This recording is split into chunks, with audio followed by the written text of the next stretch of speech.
ખોટા સહી સિક્કા બનાવી સરકારી ડોક્યુમેન્ટમાં સુધારો કરનાર પકડાયો. કાપોદ્રા પોલીસે આરોપી પાસેથી મુદ્દામાલ જપ્ત કર્યો.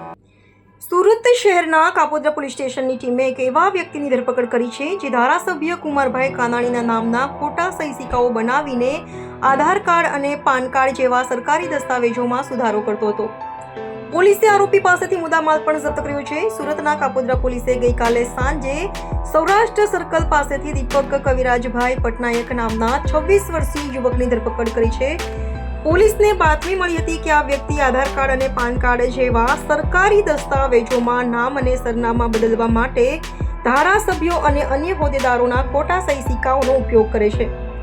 પોલીસે આરોપીની પાસેથી અનેક એવી વસ્તુઓ જપ્ત કરી છે જે ગુનામાં ઉપયોગમાં લેવાતી હતી. પોલીસે આ મામલે ગુનો દાખલ કરીને વધુ તપાસ હાથ ધરી છે.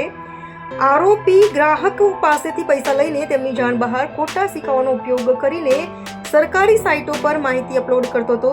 પોલીસ હવે એ જાણવાનો પ્રયાસ કરી રહી છે કે આરોપીએ અત્યાર સુધીમાં કેટલા લોકો સાથે આ રીતે છેતરપિંડી કરી છે અને શું આમાં કોઈ અન્ય લોકો પણ સામેલ છે કે નહીં. આ સાથે જ सूरत शहर में आ प्रकार की गैरकायदेसर प्रवृत्तियों पर अंकुश लावा माटे पुलिस વધુ सतर्क बनी है.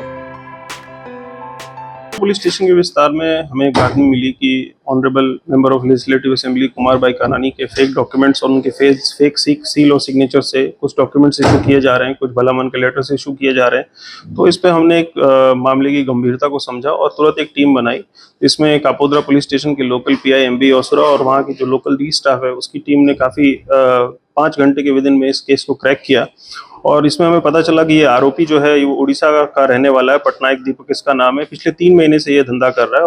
उड़ीसा के संबलपुर डिस्ट्रिक्ट में इसने ये फेक सील और सिग्नेचर्स बनवाए हैं और ये अभी फिलहाल कोसाड आवास में रहने वाला है. इसके पास हमें more than 21 signed seal documents मिले हैं जिसमें honourable member of legislative assembly के सील और सिग्नेचर्स लगे हुए हैं. उसके साथ ही मोर देन 20-25 कोरे फॉर्म्स मिले हैं.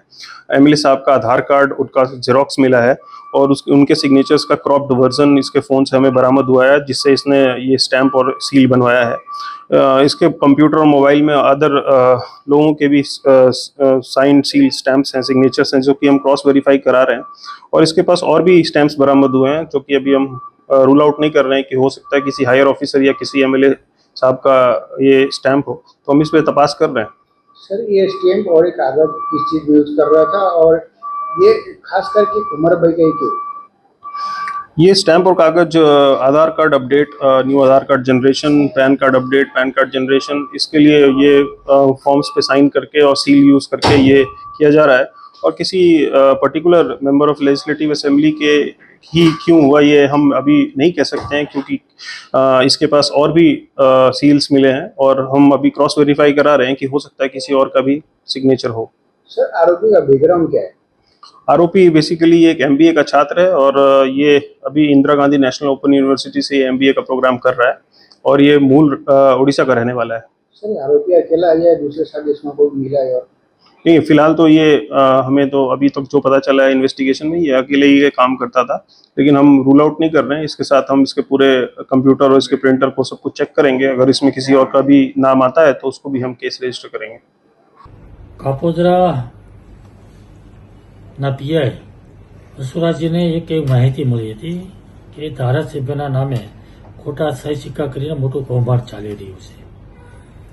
આ માહિતીના આધારે કાપોદ્રા PIએ સંપૂર્ણ રીતે તપાસ કરીને એક ઓરિસ્સાવાસી સંખ્યાની ધરપકડ કરી છે જે કોસાડ આવાસમાં રહે છે.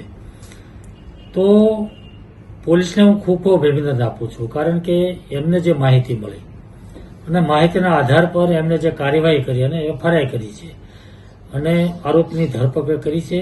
પોલીસને હું અભિનંદન આપું છું અને આના જે કાયદેસરની કાર્યવાહી થઈ છે એવી જાણ મારામાં આવી છે અને મને જાણકારી મળી છે અને PI સાથે મેં વાત પણ કરી છે. કયા કેટલી ગંભીર બાબત કહેવાય કારણ કે ધારાસભ્યના ખોટા ડોક્યુમેન્ટ બનાવવા ના, એ કોઈ પણ સરકારી કે કોઈ પ્રતિનિધિના ડોક્યુમેન્ટ ઊભા કરીને બોગસ ડોક્યુમેન્ટ તૈયાર કરીને એનો ઉપયોગ કરવો એ ખૂબ ગંભીર બાબત છે કારણ કે આનો સહી સિક્કાનો ઉપયોગ અનેક જગ્યાએ થતો હોય છે. એટલે કોઈ એવા ખોટા મોટા કામ કરીને કોઈ ખોટા ડોક્યુમેન્ટ ઊભા કરીને ખૂબ ગંભીર પ્રકારનો ગુનો ઊભો થાય એવી પ્રવૃત્તિ એમણે કરી છે. પરંતુ પોલીસે જે કાર્યવાહી કરી છે એમને આધારે એને જે માહિતી મળી ને એને આ માહિતીના આધાર પર જે કામગીરી કરી છે એ અભિનંદન પાત્ર છે. કાકા શા માટે કુમારભાઈના જ બનાવવામાં આવ્યા હતા? ના, એ તો કોઈ પણ ધારાસભ્યના બની શકે અને આ પહેલા પણ કામરેજના ધારાસભ્ય વિલીભાઈ ઝાલાવાડિયાના પણ ડોક્યુમેન્ટ ઉભા કરવામાં આવ્યા હતા અને આ વખતે મારા સહી સિક્કા જે ડુપ્લિકેટ બનાવ્યા છે. એટલે આવા જે પૈસાની લાલચમાં આવા ઘણા લોકો ખોટું કામ કરી રહ્યા છે અને એ મારા નહીં કોઈ પણ ના બનાવી શકે એવી મનોવૃત્તિના લોકો આવા હોય છે.